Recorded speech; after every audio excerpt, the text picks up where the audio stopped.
വിശദമായ വാർത്തകളിൽ ആദ്യം പ്രതിപക്ഷ അടിയന്തര പ്രമേയം സഭ തള്ളി. ഒന്നിനും പണം കൊടുക്കാനില്ലെന്ന പ്രതിപക്ഷവാദം തെറ്റുന്ന ധനമന്ത്രി KN ബാലഗോപാൽ. പ്രതിപക്ഷം സഭ ബഹിഷ്കരിച്ചു. വിവരങ്ങളുമായി കമലേഷ് തെക്കേക്കാട് ചേരുന്നുണ്ട്. കമലേഷ്, ഒന്നിനും പണം കൊടുക്കാനില്ലെന്ന വാദം ധനമന്ത്രി നിഷേധിച്ചിരിക്കുകയാണ്. കേരളം അനിശ്ചിതത്വത്തിലല്ല എന്നും അദ്ദേഹം ആവർത്തിച്ചിരിക്കുന്നു. ട്രഷറിയിൽ പൂച്ച പെറ്റുകിടക്കുകയല്ല എന്നുകൂടി അദ്ദേഹം ആവർത്തിച്ചിട്ടുണ്ട്. എന്തൊക്കെയാണ് വിശദാംശങ്ങൾ? വിദ്യ, തീർച്ചയായും പ്രതിപക്ഷ അടിയന്തര പ്രമേയത്തോടുകൂടി സഭയിൽ പ്രതിപക്ഷവും സർക്കാരും കൊമ്പ് കോർക്കുന്ന ഒരു സാഹചര്യം തന്നെയാണ് ഉണ്ടായിരുന്നത്. റോജിയം ജോണാണ് ഈ അടിയന്തര പ്രമേയം അവതരിപ്പിച്ചത്. അദ്ദേഹം പറഞ്ഞത് വലിയ ഗുരുതരമായ ഒരു സാമ്പത്തിക പ്രതിസന്ധിയിലേക്ക് സംസ്ഥാനം പോവുകയാണ്. സംസ്ഥാന സർക്കാരിന്റെ ആകെ കുടിശ്ശിക എന്ന് പറയുന്നത് 26,500 കോടി രൂപയാണ് കുടിശ്ശിക എന്ന് പറയുന്ന സാഹചര്യം. അത് സംസ്ഥാന സർക്കാരിന്റെ ധൂർത്തും കെടുകാര്യസ്ഥതയുമാണ് ഈ തരത്തിൽ സംസ്ഥാനം വലിയ സാമ്പത്തിക പ്രതിസന്ധിയിലേക്ക് പോകുന്നതിന് കാരണമായി വന്നിട്ടുള്ളത് എന്നതാണ് പ്രതിപക്ഷം പ്രധാനമായും സഭയിൽ ഉന്നയിച്ച വിഷയം.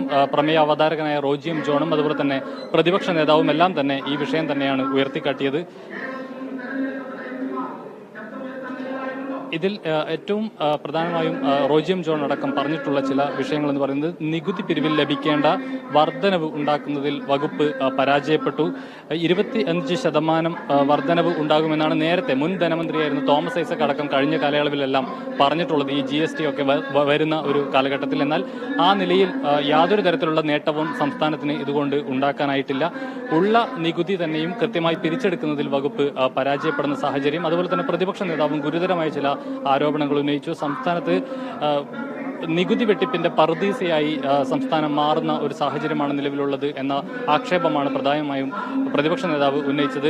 സംസ്ഥാനത്തെ അതിർത്തികളിലൊന്നും തന്നെ ചെക്ക് പോസ്റ്റ് വർക്ക് ചെയ്യുന്നില്ല, ക്യാമറകൾ വർക്ക് ചെയ്യുന്നില്ല, ഇന്റലിജൻസ് സംവിധാനം ആകെ തന്നെ തകർന്നു പോകുന്ന അല്ലെങ്കിൽ ആകെ പാളിപ്പോകുന്ന ഒരു സാഹചര്യമാണുള്ളത്. ആ നിലയിൽ നികുതി കൃത്യമായി പിരിച്ചെടുക്കുന്നതിൽ വലിയ പാളിച്ച സംസ്ഥാനത്ത് ഉണ്ടാകുന്നു. ഇത് തന്നെയാണ് സംസ്ഥാനം ഈ തരത്തിൽ സാമ്പത്തിക പ്രതിസന്ധിയിലേക്ക് വീഴുന്നതിൽ ഏറ്റവും പ്രധാനമായ കാരണം എന്ന് പറയുന്നു. അതോടൊപ്പം സംസ്ഥാന സർക്കാരിന്റെ ധൂർത്ത് മറ്റൊരു പ്രധാനപ്പെട്ട വിഷയമായി ചൂണ്ടിക്കാണിക്കുകയും ചെയ്യുന്നു. അതോടൊപ്പം മറ്റ് അംഗങ്ങളെല്ലാം തന്നെ ഈ അടിയന്തര പ്രമേയ ചർച്ചയിൽ പങ്കെടുത്ത ആളുകളെല്ലാം തന്നെ ചൂണ്ടിക്കാട്ടിയ പ്രധാനപ്പെട്ട വിഷയങ്ങൾ, ഒന്നിനും ഫണ്ട് തികയാത്ത ഒരു സാഹചര്യം. സംസ്ഥാനത്ത് കുഞ്ഞാലിക്കുട്ടി അടക്കം പ്രധാനപ്പെട്ട ചില പോയിന്റുകൾ പറഞ്ഞത് പോലീസ് സംവിധാനം അടക്കം നേരെ ചൊവ്വെ പ്രവർത്തിക്കാൻ കഴിയാത്ത നിലയിലേക്ക്, പോലീസ് വാഹനങ്ങളിൽ പെട്രോൾ അടിക്കാൻ അല്ലെങ്കിൽ ഡീസൽ അടിക്കാൻ കഴിയാത്ത സാഹചര്യങ്ങളിലേക്ക് സംസ്ഥാനം പോകും. അത് എവിടെ ചെന്ന് നിൽക്കും എന്ന ഒരു ചോദ്യമാണ് അദ്ദേഹം ചോദിച്ചിട്ടുള്ളത്. വലിയ പ്രതിസന്ധി തന്നെയാണ് സംസ്ഥാനത്ത് ഉള്ളത്.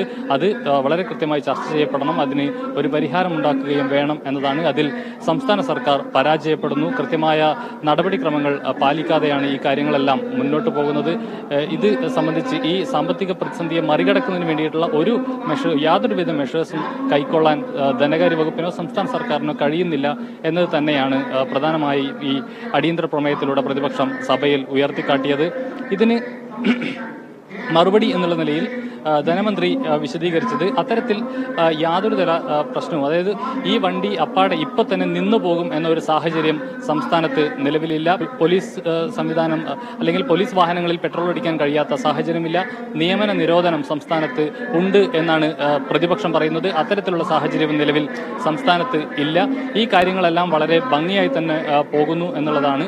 അതായത് ഏറ്റവും കടുത്ത തരത്തിലുള്ള ഒരു സാമ്പത്തിക പ്രതിസന്ധി സംസ്ഥാനത്തുണ്ട് എന്ന് പറയാനാവില്ല. സാമ്പത്തികമായി നമുക്ക് ചില പരാധീനതകളുണ്ട്, പ്രശ്നങ്ങളുണ്ട്. പക്ഷേ സംസ്ഥാനത്താകെ എല്ലാ പ്രവർത്തനങ്ങളും താളം തെറ്റുന്ന നിലയിലേക്ക് സാമ്പത്തിക പ്രതിസന്ധി സംസ്ഥാനത്തെ ബാധിച്ചു എന്ന് പറയുന്നത് ശരിയായ കാര്യമല്ല. ആ നിലയിൽ ആരും പറയുന്നത് ശരിയല്ല എന്ന ഒരു കാര്യം കൂടിയാണ് ധനമന്ത്രി പ്രധാനമായും പറഞ്ഞിട്ടുള്ളത്. ഫണ്ട് എല്ലാവർക്കുമായി അദ്ദേഹം ഒരു കാര്യം എടുത്തു പറഞ്ഞത്, ഇത്തരത്തിലൊരു ധനപ്രതിസന്ധിയുടെ പ്രധാന കാരണം അല്ലെങ്കിൽ ഒരു സാമ്പത്തിക ഫെഡറലിസം തകരാൻ കേന്ദ്രമാണ് കാരണമെന്ന് അദ്ദേഹം എടുത്തു പറയുന്നുണ്ട്. ഈ പ്രശ്നങ്ങളുടെ എല്ലാം കേരളത്തിന്റെ ഗ്രാന്റ് കുറച്ചു, 30,000 നിന്നും 15,000 ഗ്രാന്റ് കുറച്ചു, കേന്ദ്രവിഹിതം കുറച്ചു. അത്തരത്തിൽ ഒരുപാട് വിമർശനങ്ങൾ അദ്ദേഹം കേന്ദ്രത്തിനെതിരെ ഉന്നയിച്ചിട്ടുണ്ട്. അതുമായി ബന്ധപ്പെട്ട് എന്താണ് നമുക്ക് അറിയാൻ സാധിക്കുന്നത്? വിദ്യ, തീർച്ചയായും കേന്ദ്ര സർക്കാരിന്റെ ഇടപെടലുകൾ തന്നെയാണ്, തെറ്റായ നടപടികൾ തന്നെയാണ് സംസ്ഥാനത്തെ ഈ നിലയിൽ സാമ്പത്തിക പ്രതിസന്ധിയിലേക്ക് കൊണ്ടുപോയിട്ടുള്ളത് എന്നതാണ് ധനമന്ത്രി പ്രധാനമായും വിശദീകരിച്ചത്. സംസ്ഥാനത്തിന് ലഭിക്കേണ്ടുന്ന കേന്ദ്ര വിഹിതം വല്ലാതെ വെട്ടിക്കുറക്കുന്ന സാഹചര്യമുണ്ട്. കഴിഞ്ഞ വർഷം അല്ലെങ്കിൽ മുൻകാലങ്ങളിൽ ലഭിച്ചതിന്റെ നേരെ പകുതിയിലധികമായി അത് കുറയ്ക്കുന്ന ഒരു സാഹചര്യമുണ്ട്.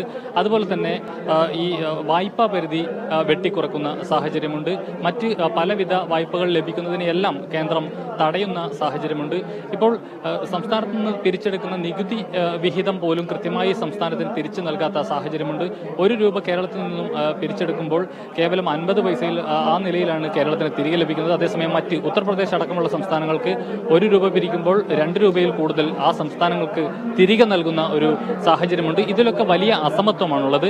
കേരളത്തിനെ വല്ലാതെ കണ്ട് അവഗണിക്കുന്ന ഒരു നിലയുണ്ട്. കേന്ദ്രവിഹിതം കൃത്യമായി ലഭിക്കുന്നില്ല. നികുതി വിഹിതം നമ്മൾ കേന്ദ്രത്തിലേക്ക് അടക്കുന്ന അല്ലെങ്കിൽ കേരളത്തിൽ നിന്ന് പിരിച്ചെടുക്കുന്ന നികുതി വിഹിതത്തിന്റെ ശതമാനം കൃത്യമായി കേരളത്തിന് നൽകുന്നില്ല. കേരളത്തിന് വായ്പ എടുക്കാവുന്ന പരിധി ഓരോ തവണയും ഓരോ ധനകാര്യ കമ്മീഷൻ വരുമ്പോഴും ഇവയെല്ലാം വെട്ടിക്കുറക്കുന്ന ഒരു സാഹചര്യം. ആ നിലയിൽ സംസ്ഥാനത്തെ സാമ്പത്തികമായി വല്ലാതെ കണ്ട് ഞെരുക്കുന്ന ഒരു സാഹചര്യമാണ് നിലവിലുള്ളത്. ആ നിലയിലുള്ള ഇടപെടലാണ് കേന്ദ്ര സർക്കാരിന്റെ ഭാഗത്തു നിന്നും ഉണ്ടായിട്ടുള്ളത്. ഇതിന്റെ അടിസ്ഥാനത്തിലാണ് ഇപ്പോൾ സുപ്രീം കോടതിയിലടക്കം ഈ വിഷയം സംസ്ഥാന സർക്കാർ ഉയർത്തിയിട്ടുള്ളത്. കോടതിയെ സമീപിക്കുന്ന സാഹചര്യമുണ്ട്. കോടതിയുടെ പരിഗണനയിലാണ് ഈ വിഷയങ്ങളെല്ലാം ഉള്ളത്. ഈ ഒരു സാഹചര്യത്തിലാണ് മുഖ്യമന്ത്രിയും മന്ത്രിമാരും അടക്കം ഡൽഹിയിൽ കേന്ദ്ര സർക്കാരിനെതിരെ വലിയ പ്രക്ഷോഭത്തിന് ഒരുങ്ങുന്നത്. 8-ാം തീയതിയാണ്, ഫെബ്രുവരി 8-നാണ് ഈ പ്രക്ഷോഭം ഡൽഹിയിൽ ജന്തർ മന്ദിറിൽ നടക്കുക.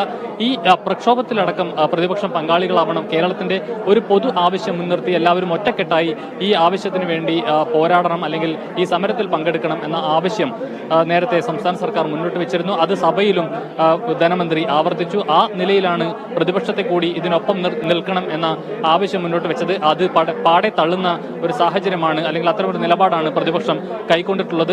തങ്ങൾക്കൊപ്പം സമരം ചെയ്യാൻ തയ്യാറല്ലെങ്കിൽ 18ഓളം MP-മാരുണ്ട് UDF-ന്. ആ MP-മാർ പാർലമെന്റിലെങ്കിലും ഈ വിഷയങ്ങൾ അവതരിപ്പിക്കേണ്ടതായിരുന്നില്ലേ? എന്തുകൊണ്ട് അത് അവതരിപ്പിക്കാൻ തയ്യാറാകുന്നില്ല എന്നതടക്കമുള്ള ചോദ്യങ്ങളാണ് പ്രധാനമായും വന്നിട്ടുള്ളത്. അതിൽ പ്രതിപക്ഷ ഉപനേതാവ് PK കുഞ്ഞാലിക്കുട്ടി പറഞ്ഞ ഒരു പ്രധാനപ്പെട്ട കാര്യം എന്ന് പറയുന്നത്, നേരത്തെ ആയിരുന്നെങ്കിൽ സർക്കാരിനൊപ്പം പ്രതിപക്ഷവും ഒപ്പം ചേർന്ന് ഈ പ്രതിഷേധത്തിന് നേതൃത്വം നൽകാമായിരുന്നു. പക്ഷേ ഇപ്പോൾ ഒരു തെരഞ്ഞെടുപ്പ് വരുന്ന ഘട്ടത്തിൽ ഒരുമിച്ച് ഒരു സമരത്തിനിറങ്ങുക എന്നുള്ളത് സാധ്യമായ കാര്യമല്ല എന്നുള്ളതാണ്. അതിനെ ആ നിലയിൽ തന്നെ ധനമന്ത്രി മറുപടി നൽകുകയും ചെയ്തു. അപ്പോൾ തെരഞ്ഞെടുപ്പാണ് ഇതിന് വിഘാതമായി നിൽക്കുന്നത് അല്ലേ എന്ന ചോദ്യം ധനമന്ത്രി മുന്നോട്ട് വയ്ക്കുകയും ചെയ്തു. ഏതായാലും കേന്ദ്ര സർക്കാരിനെതിരെ വലിയ ഒരു കേന്ദ്ര സർക്കാരിന്റെ തെറ്റായ നയങ്ങളും നിലപാടുകളുമാണ് സംസ്ഥാനത്തെ സാമ്പത്തികമായി വലിയ ദുരിതത്തിലേക്ക് നയിക്കുന്നത് എന്ന ഒരു നിലപാട് തന്നെയാണ് സംസ്ഥാന സർക്കാർ ഇന്ന് സഭയിൽ ആവർത്തിച്ചിട്ടുള്ളത്. എന്നാൽ അത്തരത്തിലല്ല, സംസ്ഥാന സർക്കാരിന്റെ ധൂർത്തും കെടുകാര്യസ്ഥതയും അടക്കമാണ് സംസ്ഥാനത്ത് ഈ നിലയിൽ വലിയ സാമ്പത്തിക അരാജകത്വത്തിലേക്ക് പോകുന്നത് എന്ന കാര്യമാണ് പ്രതിപക്ഷം ഒരു കുറ്റപ്പെടുത്തൽ എന്നുള്ള നിലയിൽ സഭയിൽ ഉന്നയിച്ചത്. ഏതായാലും പ്രതിപക്ഷത്തിന്റെ അടിയന്തര പ്രമേയം സഭ തള്ളുകയാണുണ്ടായത്. അതോടൊപ്പം പ്രതിപക്ഷം സഭ വിട്ടിറങ്ങി പോവുകയും ചെയ്തു. വിദ്യ കമലേഷ്, വ്യക്തമാണ്. പ്രതിപക്ഷ അടിയന്തര പ്രമേയം സഭ തള്ളിയിരിക്കുന്നു. ഒന്നിനും പണം കൊടുക്കാനില്ലെന്ന പ്രതിപക്ഷവാദം തെറ്റാണെന്ന് ധനമന്ത്രി KN ബാലഗോപാൽ ആവർത്തിച്ചിരിക്കുന്നു. പുല്ലുവെട്ടിയാൽ പോലും കാശ് കൊടുക്കാനില്ലാത്ത അവസ്ഥയിലാണ് കേരളം എന്ന VD സതീശന്റെ വാക്കുകളും എല്ലാം അത്തരത്തിലുള്ള കേരളം നിശ്ചലമാകുന്ന അവസ്ഥയിലല്ല. കേരളത്തിൽ ഇപ്പോഴും ചെറിയ സാമ്പത്തിക പ്രതിസന്ധി മാത്രമാണെന്നാണ് അദ്ദേഹം പറഞ്ഞിരിക്കുന്നത്. ഒന്നിനും പണമില്ലെന്ന വാദം ശരിയല്ല. എന്നാൽ എല്ലാ പ്രതിസന്ധിക്കും കാരണം കേന്ദ്ര സർക്കാരാണെന്നും കേന്ദ്ര സർക്കാർ സംസ്ഥാനത്തോട് ചിറ്റമ്മ നയമാണ് സ്വീകരിക്കുന്നതെന്നുമാണ് അദ്ദേഹം പറഞ്ഞിരിക്കുന്നത്. വിവരങ്ങളുമായി ചേർന്നത് കമലേഷ് തെക്കേക്കാടാണ്.